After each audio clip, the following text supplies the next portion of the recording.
ازيكم عاملين ايه اخوات وحبايبي؟ يا رب تكونوا بخير. النهارده بقى يا جماعه ندمس الفول لسحور رمضان. كل سنه وانتم طيبين. رمضان بكره ان شاء الله، وان شاء الله برضه هنصلي التراويح النهارده.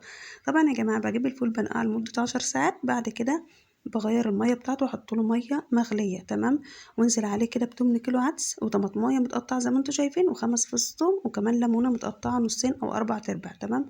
بحطه بقى على النار كده لمده حوالي ساعه ونص، وكل ما الميه تحس ان هي نشفت شويه بتزوديه ميه مغليه او ميه سخنه تمام.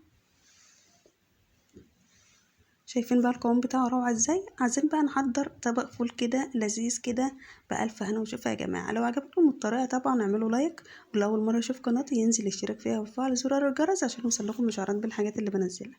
طبعا بجيب كده طبق الفول يا جماعة، بحط عليه شوية زيت ومعلقة طحينة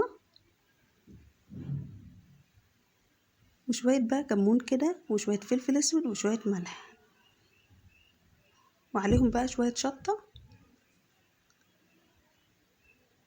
وقلبيه كده وبألف هنا وشفا يا جماعة. ايه رأيكم بقى في الطريقة القمر دي؟ لو عجبكم الفيديو اعملوا لايك يا جماعة، ومش تنسوا بقى تشتركوا في قناتي وتفضلوا معانا بقى بألف هنا وشفا على قلوبكم. باي باي.